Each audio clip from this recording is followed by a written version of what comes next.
In 1921, an African-American law student at the University of Iowa composed a letter to the NAACP.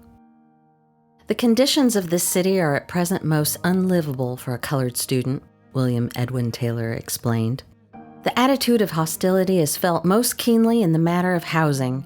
No one will rent to colored fraternities and no one will sell in a livable locality. It is almost impossible in the whole city to find a decent room to live in.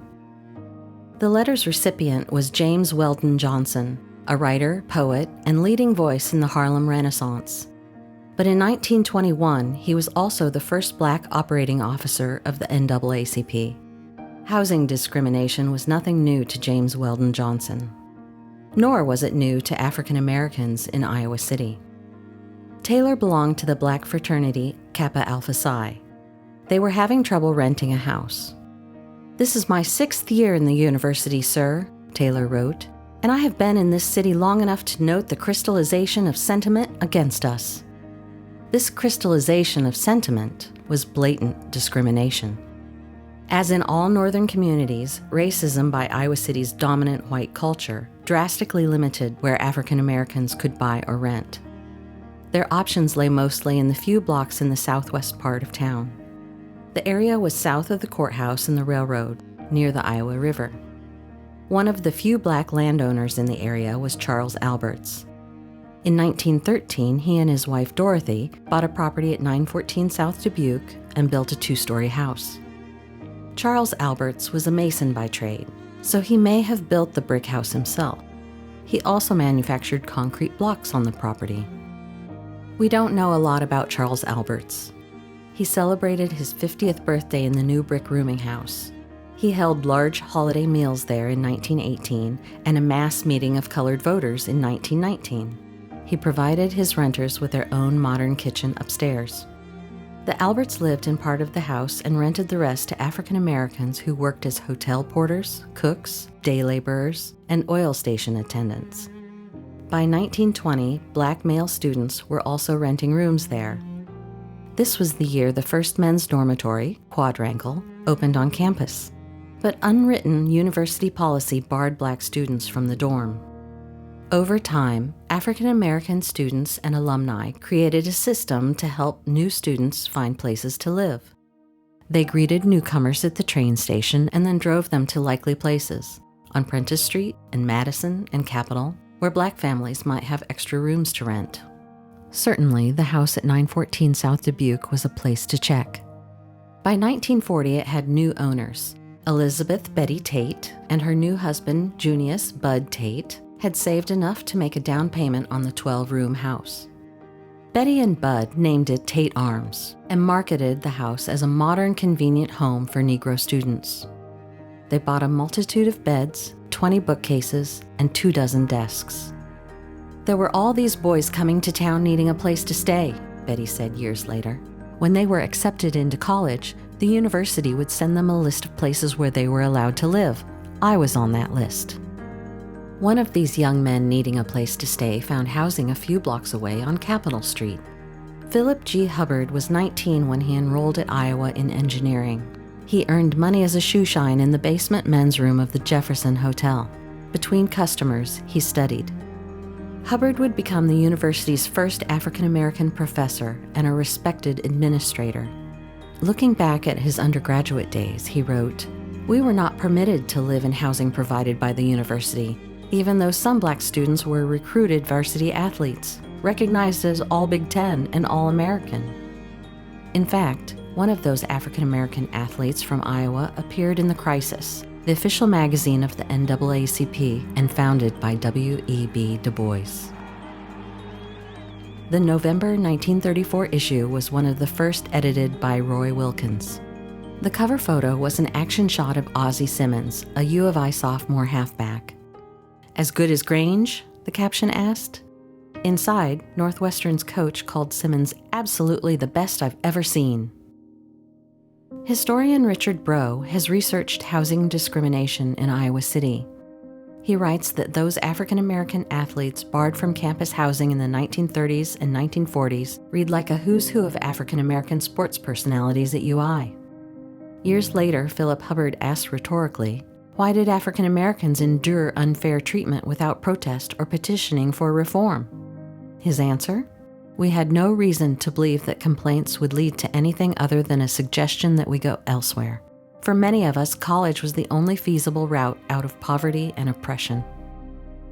Not until 1946 would black male students be allowed to live in the men's dormitories Hillcrest and Quadrangle. Tate Arms continued to rent to black male students up to 20 at a time. While Bud operated a janitorial service for downtown department stores, Betty ran the rooming house.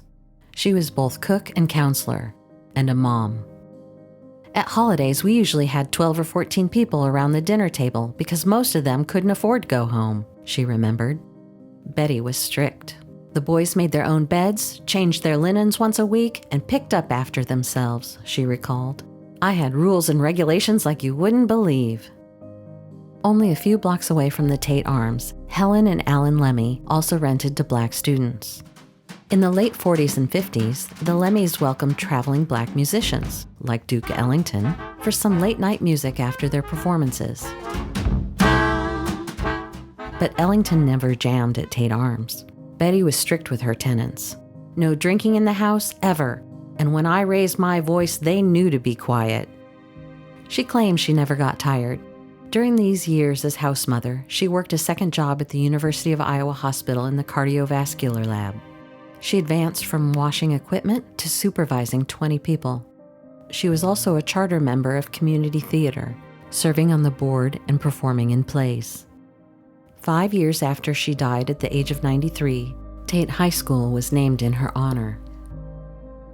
From 1940 to 1961, Tate Arms was home to probably 100 or more black male students. One of them was William Shoecraft Wood, who earned a law degree and became a judge in the Chicago area. He thought Betty Tate's discipline contributed to tenants' later success. Some, like Blindsey Lee Gore and Robert Leon Owens III, went on to top administrative positions at historically black colleges and universities. Otis Finney worked as a teacher and assistant principal in Chicago public schools. Luttrell Fleming Palmer Jr. became a journalist and political activist in Chicago, helping elect Harold Washington as the first black mayor of the city. Many of us probably would not have succeeded if not for her, said former tenant and UI graduate Roy Bradshaw about Betty. With her, everything was not an obstacle. She saw that you got out there and went face to face with the world. Tate Arms was the last African American boarding house to close. By the early 60s, local white landlords were starting to rent to black students. Landlords either got on board with the civil rights movement or were pressured by the university's newly created off-campus housing policy against discrimination. In 1963, the Iowa City Council established the Human Relations Commission, now known as the Human Rights Commission, to address racial inequalities. Helen Lemmy was among those who served on the first commission. Just 1 year later, the city adopted a fair housing ordinance to address housing discrimination practices. A few years later, in 1967, state legislators passed a fair housing law. Tate Arms stood vacant for much of the 70s. For a year or so, it was rented to a housing collective called Tate Arms Intentional Family.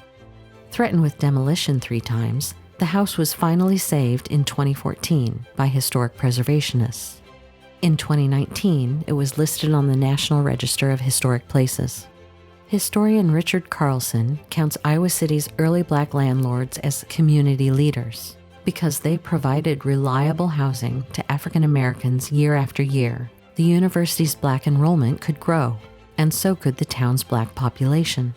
Besides the Alberts and the Tates, Carlson includes these black community leaders: Ella Moore, Charles and Lottie Donegan, Alice and Hayward Short, Steve and Estelle Ferguson, Helen and Alan Lemmy, Carl and Frances Culberson, and Wilda and Leroy Hester. Of more than 40 houses south of downtown where African Americans once lived, only the Tate Arms remains. Whether the tenants were cooks, laborers, hotel porters, or young men ready to make their mark at the university, the house at 914 South Dubuque gave them a sense of security in a world that routinely shut them out.